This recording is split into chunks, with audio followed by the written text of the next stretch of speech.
Assalamualaikum warahmatullahi wabarakatuh. Selamat pagi anak-anak, sampai berjumpa di kelas Bahasa Indonesia kelas 10. Masih berjumpa lagi dengan Ibu Mustalifah SPD. Di sini Ibu mengajar pelajaran Bahasa Indonesia. Pada kesempatan kali ini yang akan kita bahas adalah tentang teks laporan hasil observasi. Sebelum kita memasuki materi selanjutnya, Ibu akan menjelaskan dulu kompetensi dasar apa yang ingin kita capai pada pertemuan kali ini. 3.1 Menganalisis isi dan aspek kebahasaan dari minimal 2 teks laporan hasil observasi. Lalu 4.1 Mengkonstruksikan teks laporan dengan memerhatikan dan aspek kebahasaan baik lisan maupun tulisan. Setelah itu, tujuan pembelajaran yang ingin kita capai adalah: yang pertama, menjelaskan teks laporan hasil observasi.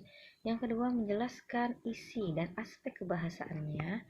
Yang ketiga, memberikan contoh teks laporan hasil observasi tersebut.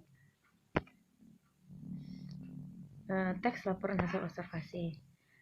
Untuk definisi kita lihat, teks laporan hasil observasi adalah laporan berisi penjabaran umum mengenai sesuatu yang didasarkan pada hasil kegiatan observasi.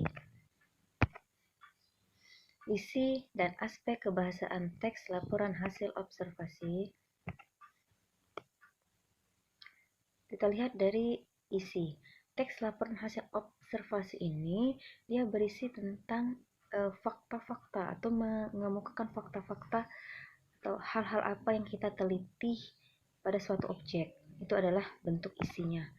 Lalu aspek kebahasaan, di sini ada beberapa, ada kata, frasa verbal, dan nomina. Lalu ada afiksasi, kalimat definisi dan kalimat deskripsi, kalimat simpleks dan kalimat kompleks. Ya. Lalu selanjutnya ini ada contoh teks laporan hasil observasi. Di sini untuk melakukan sebuah laporan hasil observasi atau membuat sebuah observasi, kita harus menentukan objek terlebih dahulu atau objek apa yang ingin kita teliti. Misalnya di sini sudah Ibu contohkan gambar ada kucing ataupun misalnya bunga mawar. Nah, kalau misalnya kita ingin mengambil kucing, berarti kita harus meneliti mendetail tentang kucing tersebut. Misalnya kucing ini biasanya makan apa, lalu bisa tinggal di daerah seperti apa, dan lain sebagainya. Itu disebut sebagai teks observasi. Nah, hal-hal yang kita sampaikan tersebut berupa fakta.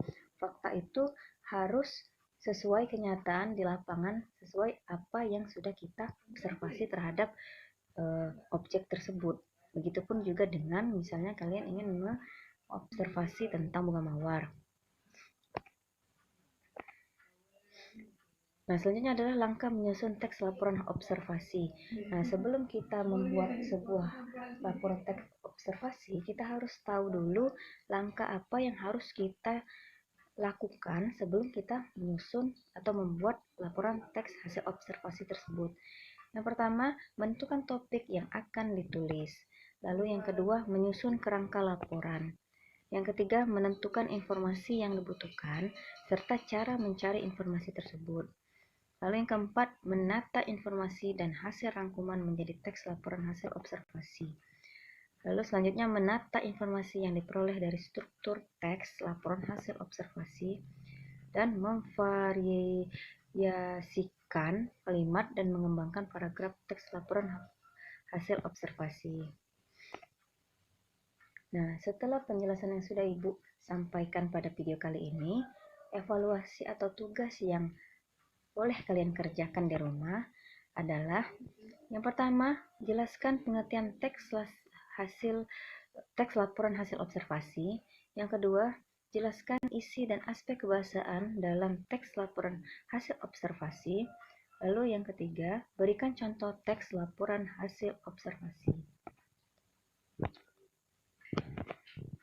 Baiklah, sampai di sini dulu pertemuan kita pada kali ini. Terima kasih, sampai berjumpa di pertemuan selanjutnya. Wassalamualaikum warahmatullahi wabarakatuh.